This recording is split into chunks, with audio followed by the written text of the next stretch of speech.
so amazed at times. If there's one thing that we have become better at, not only in America, but across the world, is becoming better hypocrites. Yeah, you heard me. Better hypocrites. It seems like whatever is advantageous or convenient for us, we seem to champion. And yet if the wind blows a different direction, and that no longer becomes convenient, advantageous, we champion the other side. So, I don't get it. How do we like living as the best hypocrite that we could possibly be? Take this holy war right now in Gaza. Israel against the Palestinians, against the Jews. A long, long time ago, when hundreds of thousands of Jewish people were trying to escape the Nazis, Britain had control of Palestine.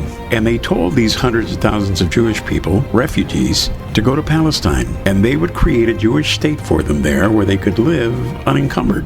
Right, wrong, or indifferent, that led to almost 1 million Palestinians being expelled from their very own homeland.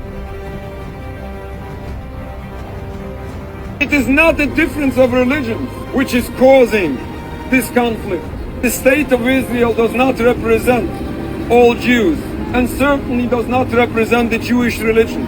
According to Jewish religion, all of this is criminal. All of this is forbidden. Basics of Jewish belief teaches that Jews are in a divinely decreed exile. We are even forbidden to create a sovereignty for ourselves.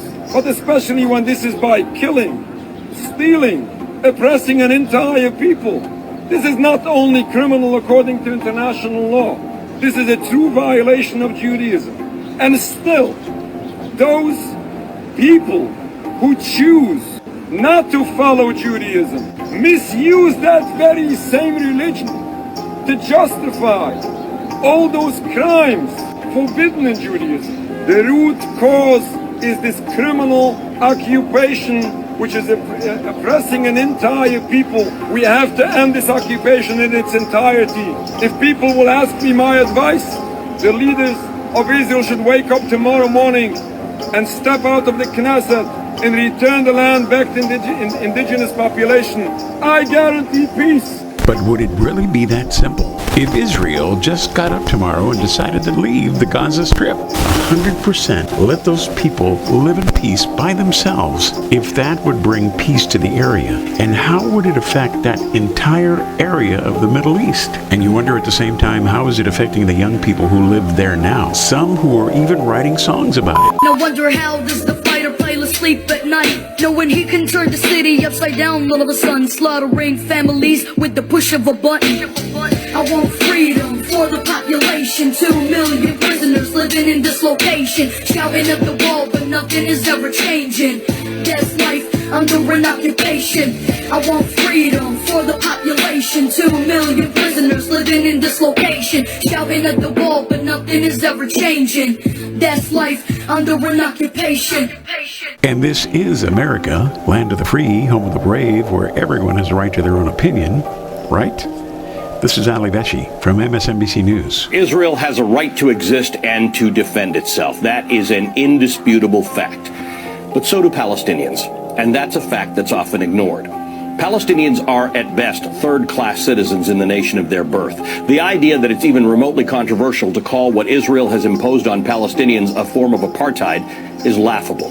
The Israeli government, on an ongoing basis, declares parcels of land on which Palestinians live to be either of military or archaeological importance, causing residents to be evicted. Sometimes there's a court case, and almost always the Palestinians lose. Yet months or weeks later, that same important land suddenly becomes home to a brand new Israeli settlement. As more and more Jewish settlers take over land on which Arabs live, the occupied West Bank becomes de facto more Israeli and, in the explicit hopes of the Israeli government, more Jewish.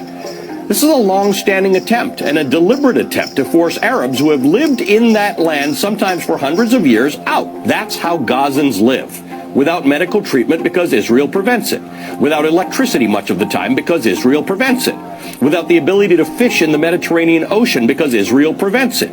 Without an airport or a seaport because Israel prevents it. Like Israelis, Palestinians also have a right to exist and to defend themselves. But there is no one willing to help them do that. Not the Israeli courts, and not the U.S. government. And you know what happened to Mr. Vesci after he made that statement on MSNBC News? He was suspended. Really? For telling the truth about the news? Come on now. That's why it's getting harder and harder for us to believe network news, because they have their own agenda as to what parts they want to edit and what parts they want to tell us. And that, my friends, is not right. We should know the truth and the whole truth, so help us God. Stop the insanity. No more career politicians. Extreme term limits now. I'm Ray. That's the truth in 5.